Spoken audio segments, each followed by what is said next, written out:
Hello दोस्तों, मेरा नाम है अनंगम और आज हम लोग बात करेंगे आईडीएफसी फर्स्ट बैंक के बारे में। हम लोग स्टार्ट करेंगे उनके हिस्ट्री के साथ, उनके मैनेजमेंट के बारे में बात करेंगे उनके बिजनेस मॉडल के बारे में, फिर उनके फाइनेंशियल्स देखेंगे और फाइनली उनका कंक्लूजन्स देखेंगे। शुरू करते हैं उनके हिस्ट्री के साथ। तो क्या हुआ था कि अराउंड 2008 में फ्यूचर कैपिटल होल्डिंग्स नाम का एक कंपनी वो बेसिकली लिस्टेड था।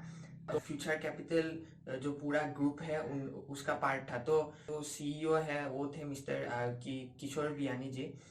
तो वो जो कंपनी था वो लोग real estate loans, wholesale loans, forex business और बहुत सारे बिजनेस में थे। तो उन्होंने बेसिकली मिस्टर वी वैद्यनाथन के साथ बात किया और उनके उसके बाद मिस्टर वी वैद्यनाथन ने एग्री किया 10% स्टेक लेने के लिए।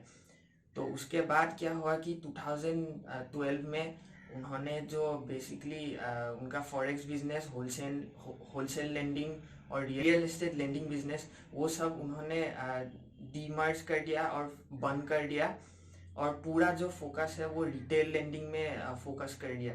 तो बेसिकली हो गया एमएसएमई लोन्स, जो micro small and medium enterprises है, और फिर रूरल सेक्टर में भी लोन्स देना स्टार्ट कर दिया।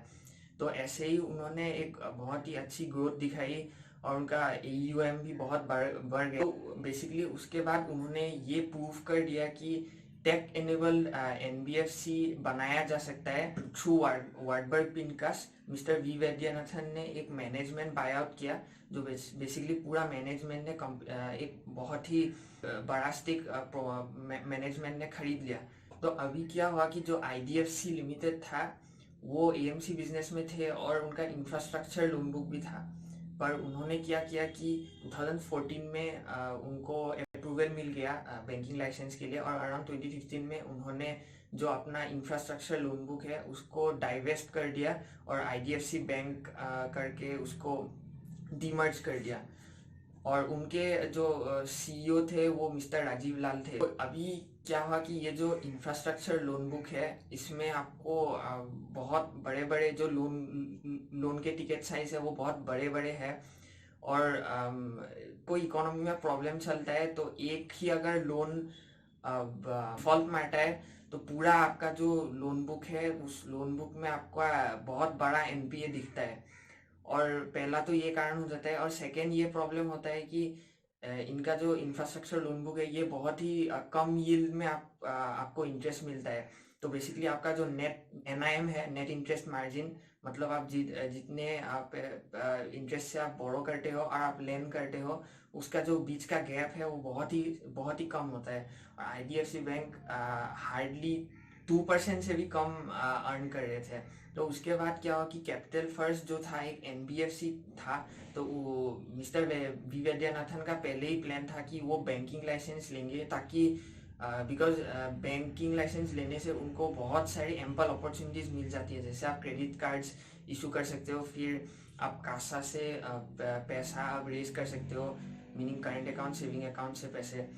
तो उन्होंने क्या किया कि आईडीएफसी बैंक और कैपिटल फर्स्ट को मर्ज कर दिया और ऐसे ही आईडीएफसी फर्स्ट का जन्म हुआ था।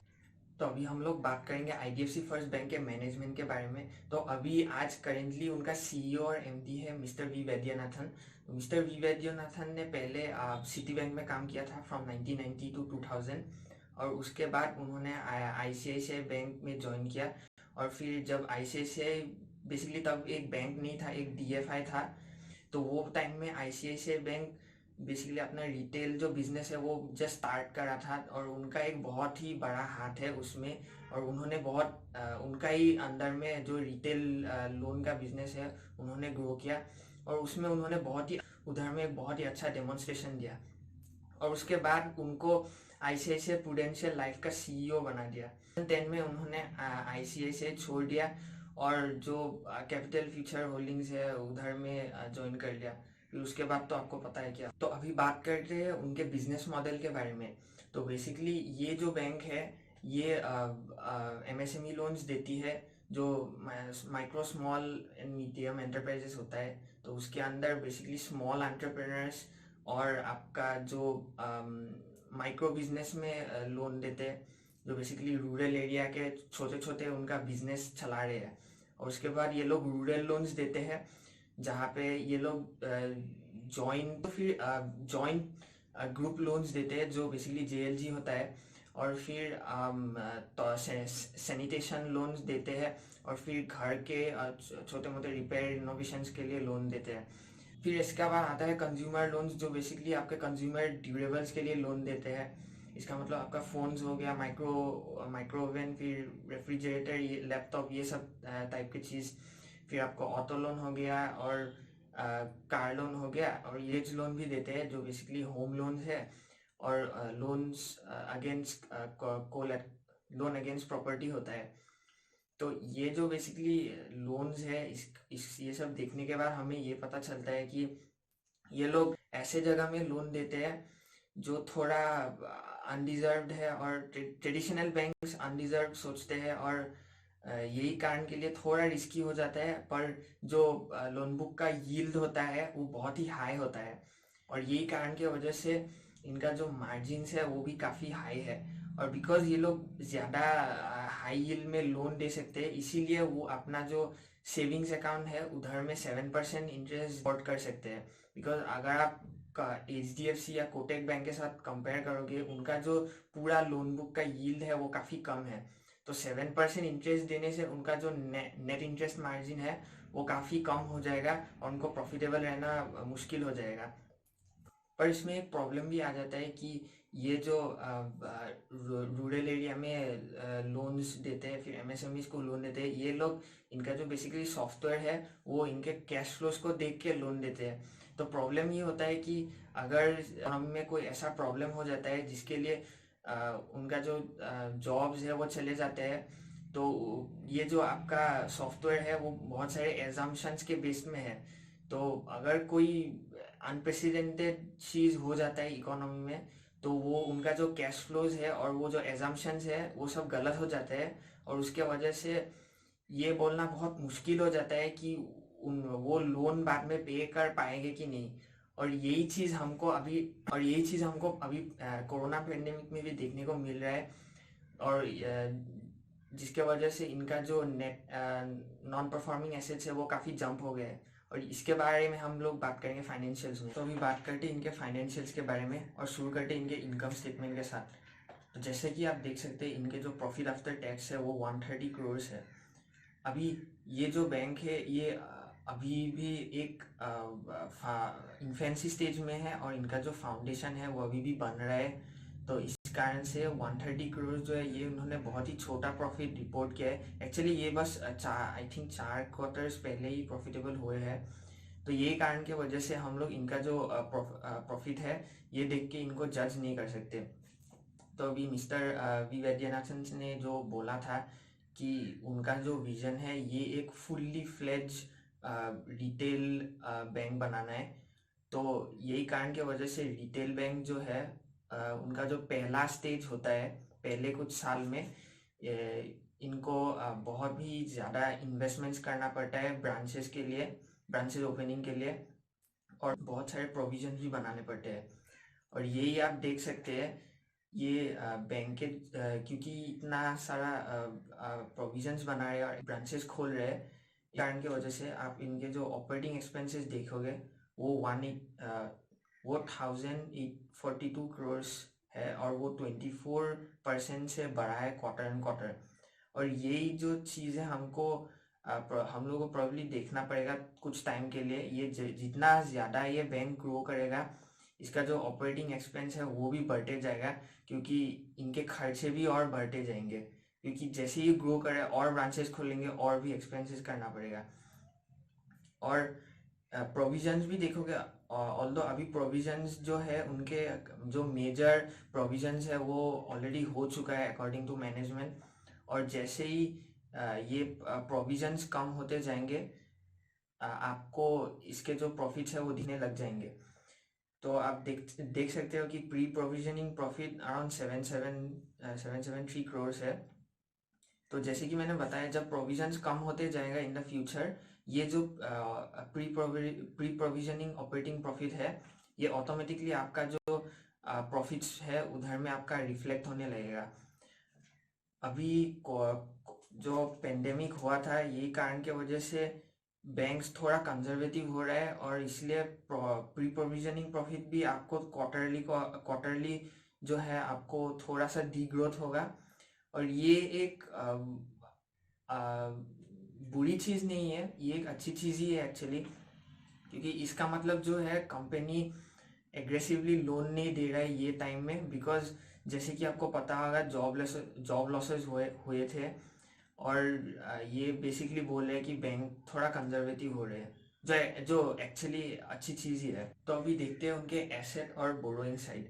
जैसे आपको पता होगा कि बैंक के पास पैसे होते नहीं है, तो पैसे अगर उनको देना पड़ता है तो कहीं से उठाना पड़ता है, तो उस साइड को हम बोरोइंग बोलते हैं, जो बेसिकली डिपॉजिट साइड होता है।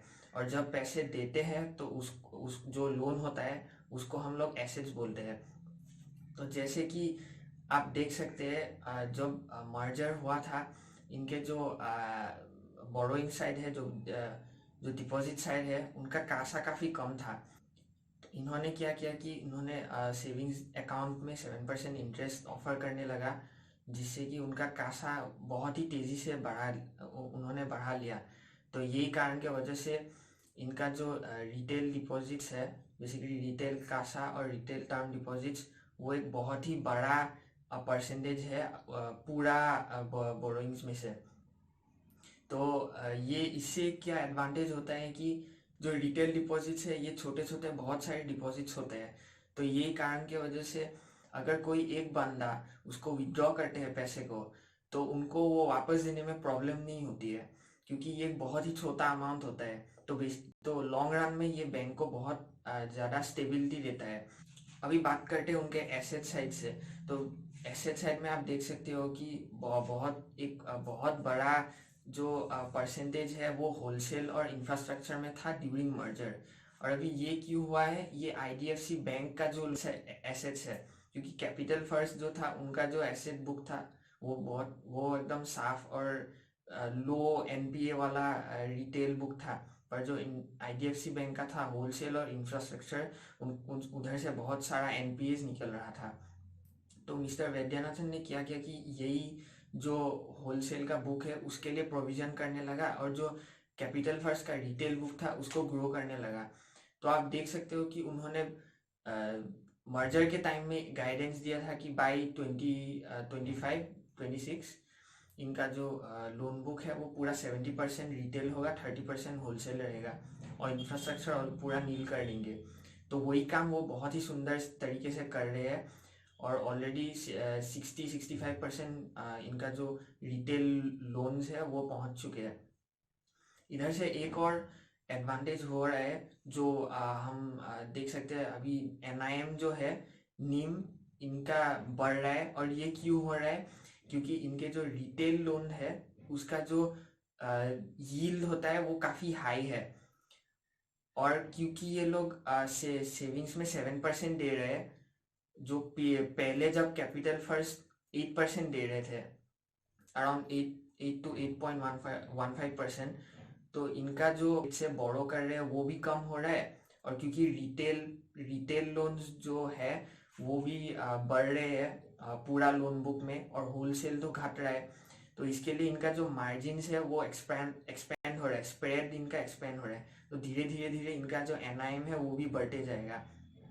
और जैसे कि फरवरी से इन्होंने 6% कर दिया है, इनका सेविंग्स अकाउंट का रेट है उन्होंने 6% कर दिया है, क्योंकि उनको अभी जो लोन बुक है वो ग्रो करने में कंफर्टेबल लग रहा है, और एक्सेस लिक्विडिटी आ रहा है। और ये इनका 6% करने की वजह से ये इनका थोड़ा नेट इंटरेस्ट मार्जिन और भी इम्प्रूव कर देगा। तो अभी बात करते हैं इनके एनपीएस के बारे में। जैसे कि देख सकते हैं कि इनके NPA around normally two gross NPA 2% और नेट एनपीए नॉर्मली 1% में रहते हैं। पर ये इस बार काफ़ी स्पाइक किया है, अराउंड 4% पहुंच गया है इनका ग्रॉस एनपीए, और नेट एनपीए इनका अराउंड 2% पहुंच गया है। अभी जैसे कि मैंने बोला था, इनका